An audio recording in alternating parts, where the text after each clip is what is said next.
আমরা বেকার ভাতা দিয়ে অপমানিত করতে চাই না।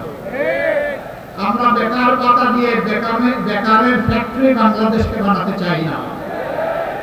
নবী করিম সাল্লাল্লাহু আলাইহি ওয়াসাল্লাম আমাদের মায়েদেরকে তখন যুদ্ধের ময়দানে পর্যন্ত যোদ্ধা হিসেবে নিয়ে গিয়েছেন, সেবার জন্য নিয়ে গিয়েছেন।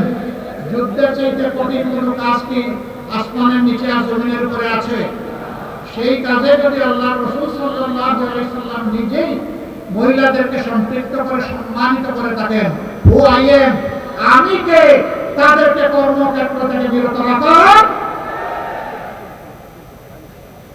সুতরাং ঘরে বাইরে যার প্রয়োজন আছে, মেধা আছে, যোগ্যতা আছে, তাদেরকে তাদের জন্য সম্মানজনক জায়গা তৈরি করে দেওয়া হবে ইনশাআল্লাহ। আর যুবকদের জন্য আমাদের অঙ্গীকার, আমরা যুবকদেরকে ভাই আপনাদেরকে কোনো বেকার ভাতা দিতে পারবো না।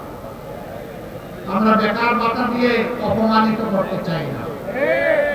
আমরা বেকার ভাতা দিয়ে বেকারের ফ্যাক্টরি বাংলাদেশকে বানাতে চাই না। আমরা আমাদের প্রত্যেকটি যুবক যুবতীর হাতকে দেশ গড়ার কারিগরের হাতে পরিণত করতে চাই। প্রত্যেকটা যুবক যুবতী শিক্ষার পাঠ চুকানোর সাথে সাথে তাদের হাতে মর্যাদাপূর্ণ কাজ তুলে দিতে চায়।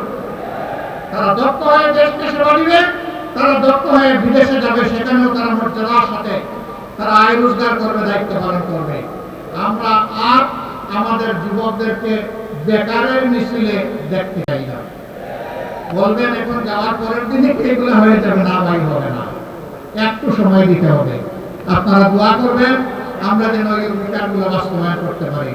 আপনাদেরকে সাথে নিয়ে পাশে নিয়ে ইনশাআল্লাহ দুর্নীতি মুক্ত, চাঁদাবাজ মুক্ত, আধিপত্যবাদ মুক্ত এবং ন্যায় ইনসাফের পর একটি মানবিক বাংলাদেশ আমরা গড়ে তুলতে চাই।